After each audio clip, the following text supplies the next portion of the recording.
그러니까 여러분 사경회가요 얼마나 이게 중요한지, 그리고 또 지역마다 다 달랐어요. 이 사경회가 가장 뜨거웠던 게 어디냐면 평양이었어요. 그러니까 이 평양이 사경회가 뜨거우니까 여러분 기왕이면 같은 사경회 가면 은혜가 되는 데 가고 싶어요? 아니면 그냥 뭐 가까운 데 가고 싶어요?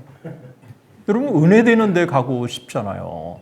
아니 아무리 가까워도 맛없는 음식점에 매일 갈 필요는 없잖아요. 예, 멀어도 맛있는 데 가는 거잖아요.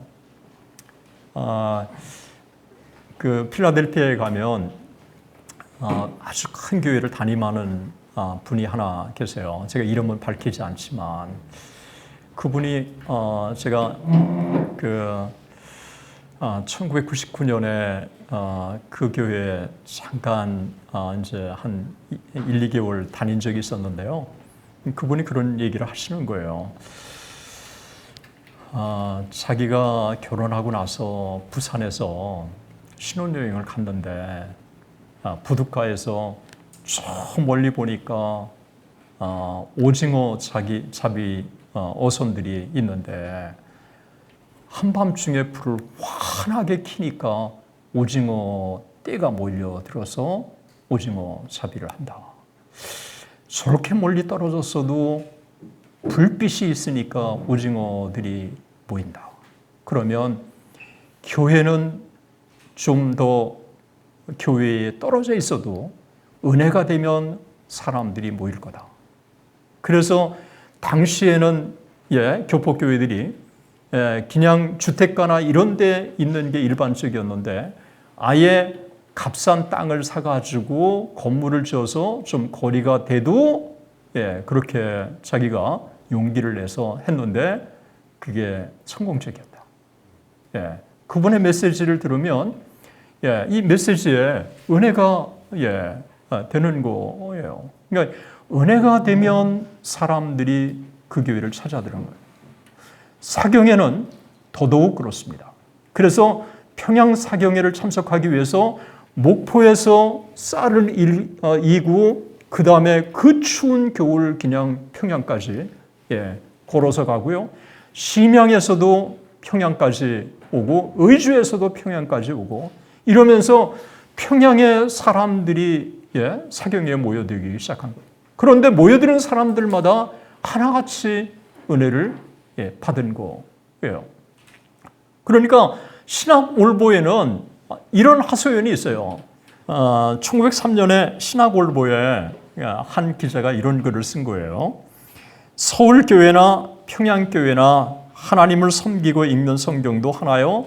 가는 곳도 한 곳이요. 가는 길도 한 길이요. 믿음과 바람이 다 같거늘 어찌하여 평양 교우들은 열심히 힘쓰고 서울 교우들은 잠자는 모양이니 성경이 가라사대 천국은 힘쓰는 자가 얻는다 하였으니 이것을 보시는 교우들은 평양 교우들이 열심히 힘써 하나님 섬기는 정성을 알기 바랍니다.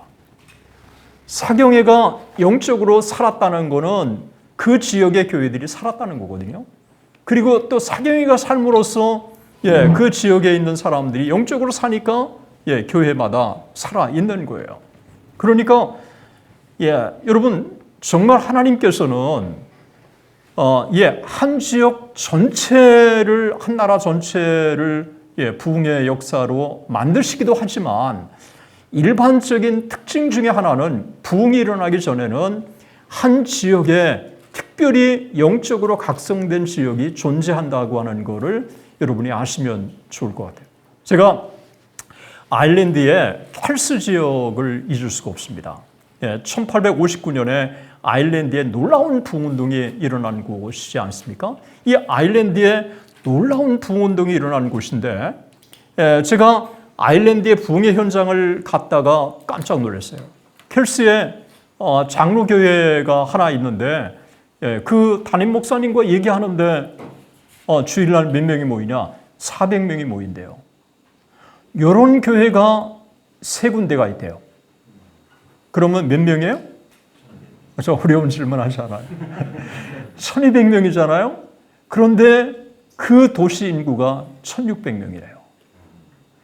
1600명의 도시 인구 중에서 400명의 교회가 3개가 된다. 1200명이 모인다는 거는요. 특별히 하지 않으면 그 동네에 전체의 교인들이 모인다고 하는 거를 의미하는 거예요. 그만큼 그 지역이 영적으로 살았다고 하는 거예요. 그래서 어떻게 교회를 운영하냐? 그러니까 주일 오전 예배 드리고 오후 예배 드리고 수요 예배 드리고 우리하고 똑같아. 이 메마른 아일랜드도 오래전에 영적 각성을 경험한 지역은 시간이 지나도 이렇게 아직도 살아 있구나. 거기서 이제 나와서 로이드 존스가 섬겼던 웨스트민스터 채플에 들려서 이제 거기를 또 보고 이제 또 한 군데를 더불어 존 스타트가 섬기던 올 소울스 처치를 보고 이제 막 이 시내를 향해서 나오는데 이 길 한복판에서 그냥 예수천당 불신지옥 최권능 목사님이 하는 것처럼 그냥 원색적으로 전도하는 게 있었어요.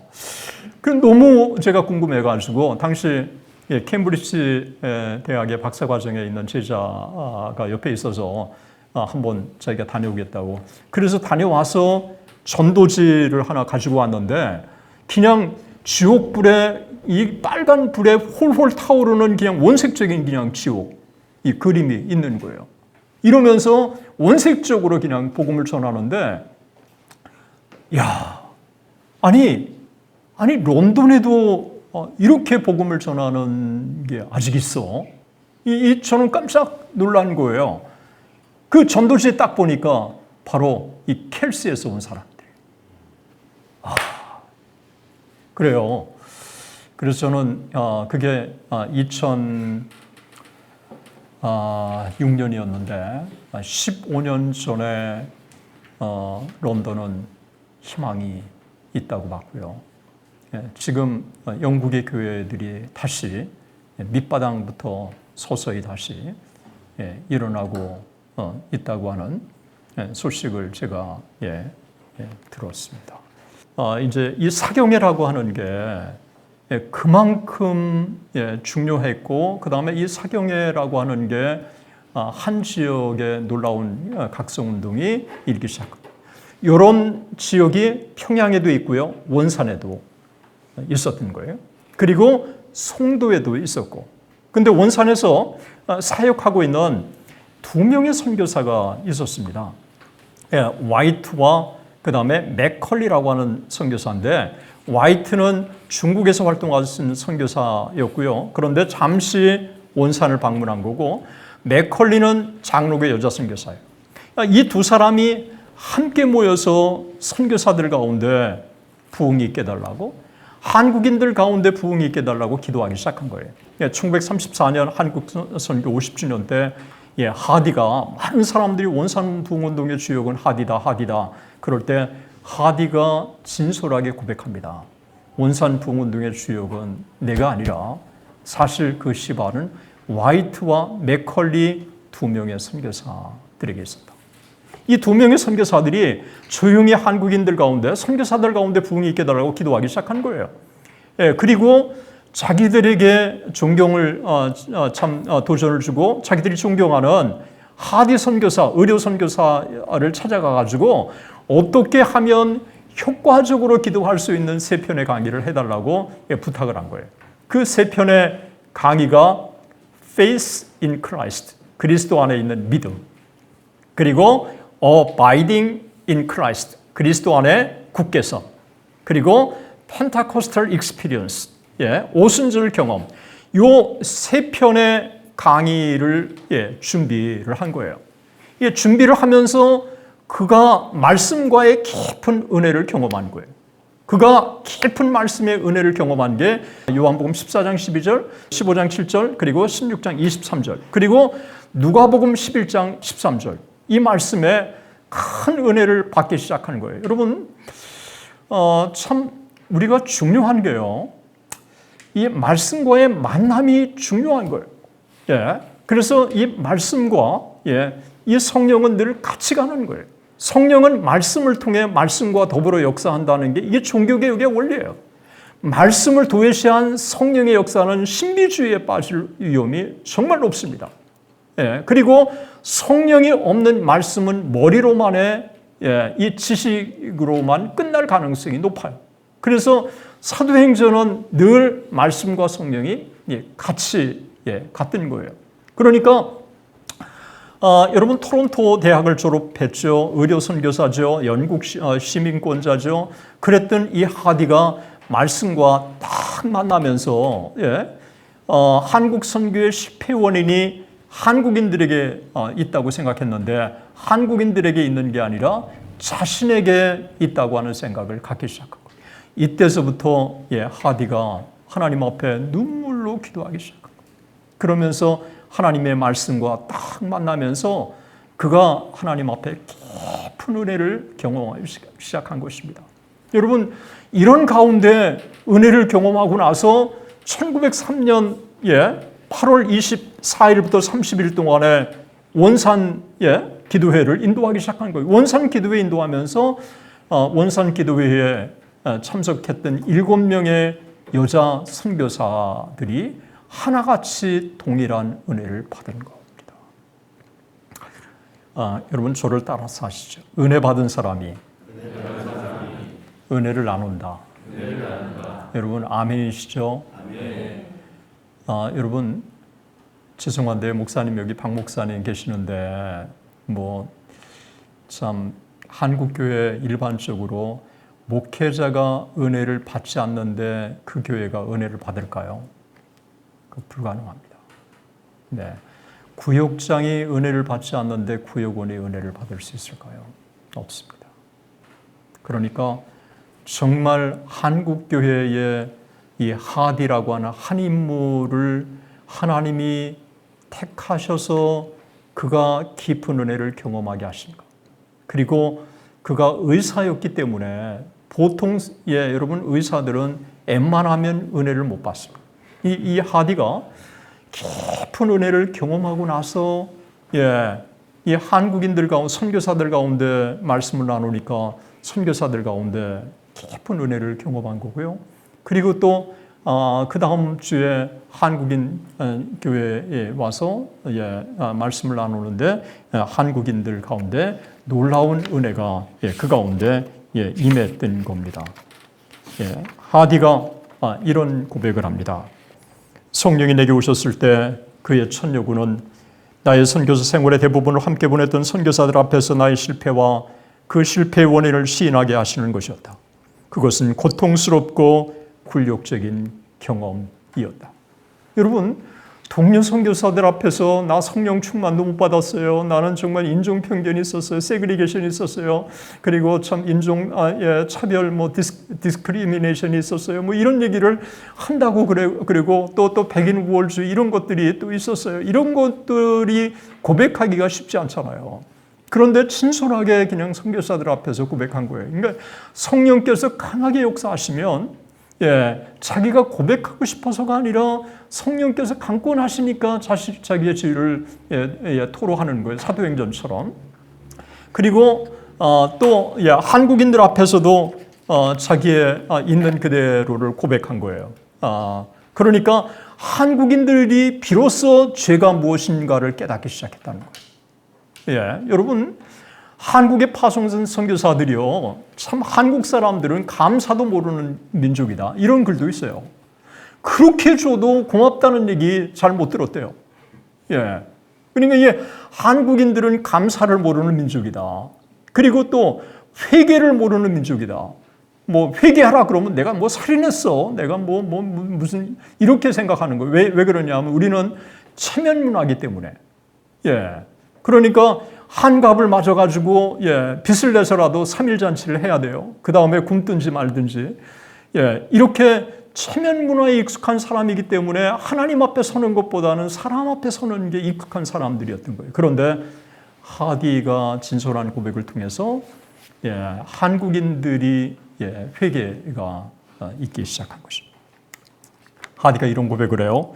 그러나 내가 성령의 충만을 깨달은 후 그 첫 주일 아침 우리 원산 감리교회 회중 앞에서 서서 부끄럽고 당황한 얼굴로 나의 심령의 강팍함, 나의 믿음의 결핍과 또한 이것들이 가져다주는 많은 결과들을 고백하면서 그들은 처음으로 제 확신과 회개가 실제적인 경험 속에서 무엇을 의미하는지를 알게 되었다. 그러니까 하디의 고백이 한국인들의 회개로 이어진 것입니다. 이거요 상당히 중요합니다. 왜냐하면 하디가 자기의 족적을 드러내기 위해서 기록한 게 아니라 이 일이 있고 나서 얼마 되지 않아 기록한 거예요. 그러니까 자기가 과거에 보지 못했던 한국인들의 회개를 비로소 보게 됐다는 거죠.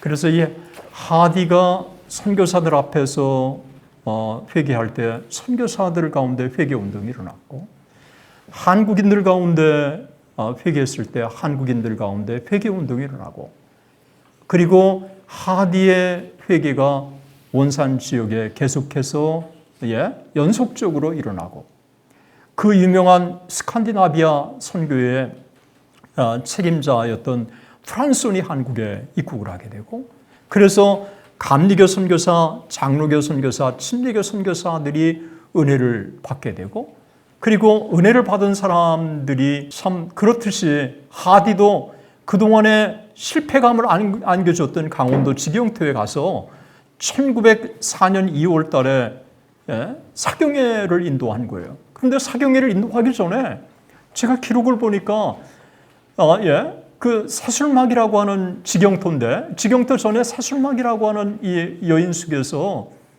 하룻밤을 지내면서 금식하며 하나님 앞에 기도했더라고요. 그리고 말씀을 붙들고 기도했더라고요. 여러분 의료 선교사로 얼마나 지적이겠습니까? 그리고 이미 받은 은혜가 1903년에 받은 은혜가 있어요. 프란손으로부터 얻은 은혜가 있어요.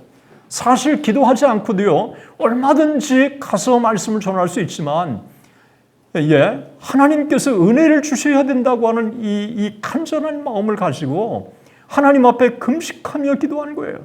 결과가 어땠을까요? 하디가 하나님은 나의 기도를 외면치 않으셨다. 그날 오후와 저녁 집회는 내 평생 잊혀지지 않을 것이다. 얼마나 강력한 역사였으면 그런 고백을 할 수 있을까요? 저는 참 이 부분을 보면서 굉장한 도전을 받았습니다. 자기가 실패감을 안겨주었던 강원도 지경토라고 하는 한 작은 시골교회, 그 시골교회 교인들이 영적으로 살아야 한다고 하는 생각을 가지고 정말 하나님 앞에 금식하며 하나님 앞에 매달리고 또 가서 집회를 인도하고 그 가운데 은혜를 참석한 사람들이 큰 은혜를 받은 거예요. 한국인들만 은혜를 받은 게 아니라요. 선교사들도 동일하게 은혜를 받은 거예요. 그러니까 하디가 무슨 생각을 하겠습니까? 의료 선교사인 그가 무슨 생각을 했느냐 하면 하나님이 나를 부흥의 도구로 부르신 게 아닌가. 하나님이 나를 부흥의 도구로 부르신 게 아닌가. 그래서 부흥의 도구로 부르신 거라고 하는 생각이 드니까 서울 작골에 가서 집회를 인도하고요. 거기에는 배제학당이나 이화학당이나 아주 학생들이 많이 모이는 곳이었는데 하나같이 큰 은혜를 받는 거예요. 또 제물포에 가서 집회를 인도했는데 동일한 은혜가 임하고요. 평양에 가서 집회를 인도했는데 평양에서도 동일한 은혜가 임한 거예요. 이 놀라운 은혜가 임하기 시작하니까 하나님이 자기를 부흥의 도구로 부르셨다고 하는 확신을 갖고 자기가 청진기를 내려놓습니다. 그리고 부흥 전도자로 하나님의 은혜를 나누는 곳에 자기의 생애를 다 바칩니다. 여러분 한번 생각해 보세요. 의사가 청진기를 내려놓는다. 자기의 본신을 포기하는 것입니다.